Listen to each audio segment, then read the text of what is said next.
Assalamualaikum warahmatullahi wabarakatuh.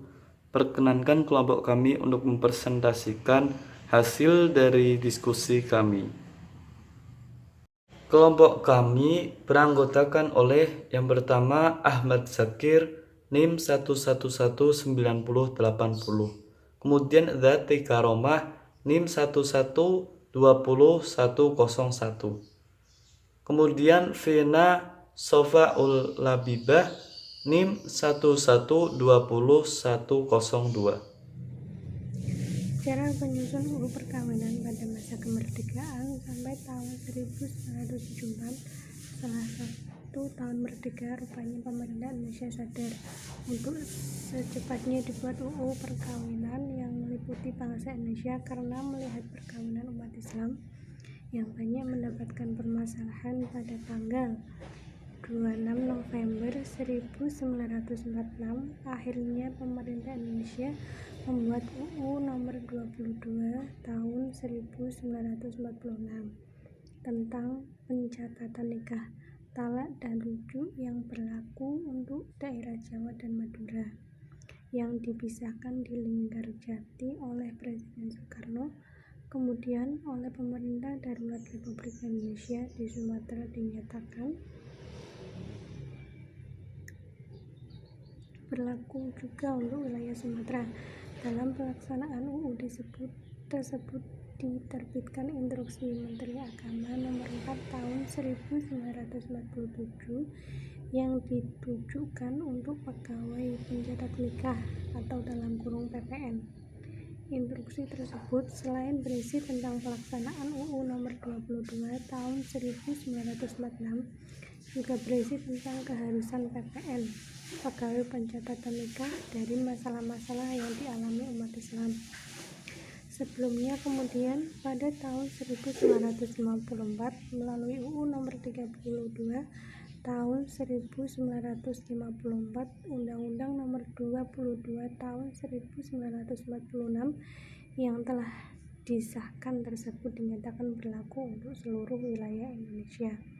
Selanjutnya terjadi pembentukan UU tentang perkawinan pada tahun 1974 yang berlangsung cukup lama karena memakan waktu 6 bulan, yang itu dari bulan Juli sampai Januari 1974, atau tepatnya dari proses penyerahan naskah RUU dari Presiden ke pemimpinan DPR, kemudian pimpinan DPR membagikannya ke anggota DPR hingga pengesahan Undang-Undang Perkawinan tahun 1974. Proses dari rancangan hingga pengesahan di DPR pada waktu itu harus melalui 4 tahapan, yaitu 1.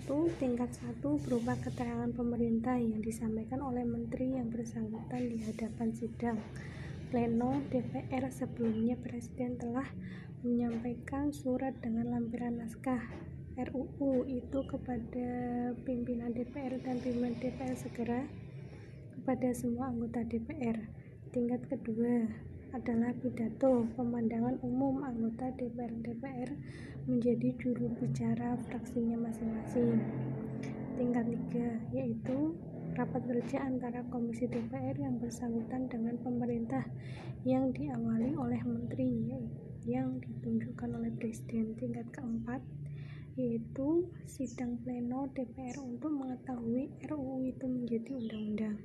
Undang-undang tersebut bagi seluruh rakyat Indonesia wajib mentaatinya, terutama pemerintah dalam hal ini berwenang untuk melaksanakan undang-undang tersebut, sedangkan DPR berwenang untuk menggawai pelaksanaan. Sejarah penyusunan undang-undang pada masa penjajahan, terutama pada masa penjajahan kolonial Belanda. Belanda merupakan negara yang menjajah bangsa Indonesia dan meninggalkan berbagai warisan ke bangsa ini, di antaranya tentang peraturan yang mengatur tentang perkawinan. Secara tertulis, hukum buatan asli pemerintah kolonial Belanda untuk penduduk Indonesia pada waktu itu hanya ada 3, yaitu ordonasi perkawinan Kristen atau HOC yang berlaku bagi orang-orang Indonesia asli yang beragama Kristen, yang ditulis di Stadsblad 1933 nomor 74. Kitab Undang-Undang Hukum Perdata atau BW yang berlaku bagi warga keturunan Eropa dan Cina, kemudian peraturan perkawinan campuran yang ditulis di Stadsblad 1998 nomor 158. Sampai akhir masa penjajahan, pemerintah kolonial Belanda tidak berhasil membuat undang-undang yang berisi hukum material tentang perkawinan yang berlaku bagi seluruh bangsa Indonesia.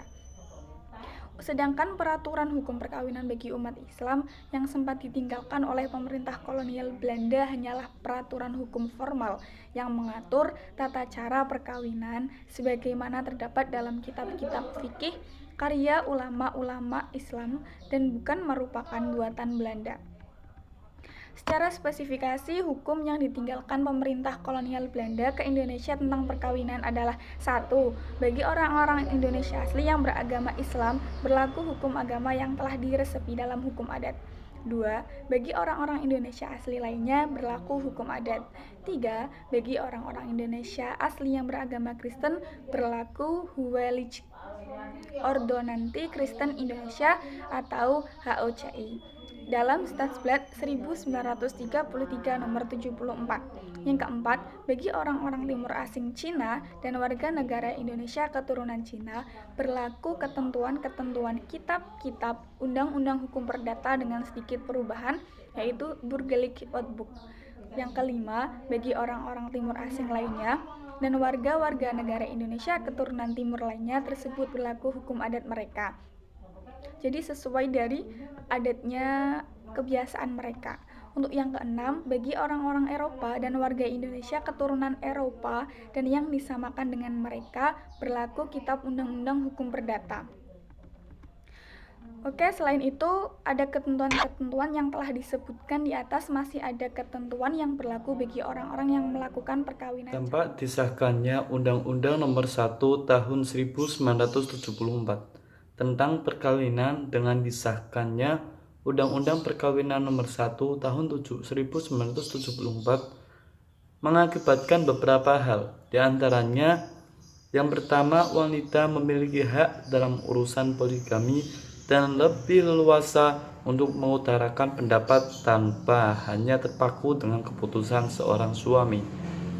Kemudian dampak yang kedua, PNS dan lingkup pemerintahan mendapatkan peraturan yang sangat ketat dalam urusan perkawinan dan anggaran uang negara untuk membiayai istri pensiunan PNS menjadi dapat dikurangi. Nah, dampak negatifnya munculnya masalah-masalah sosial akibat dari sulitnya melakukan poligami. Kemudian yang kedua, munculnya jenis-jenis perkawinan yang dilarang oleh agama dan negara. Sekian presentasi dari kelompok kami, kurang lebihnya mohon maaf. Wassalamualaikum warahmatullahi wabarakatuh.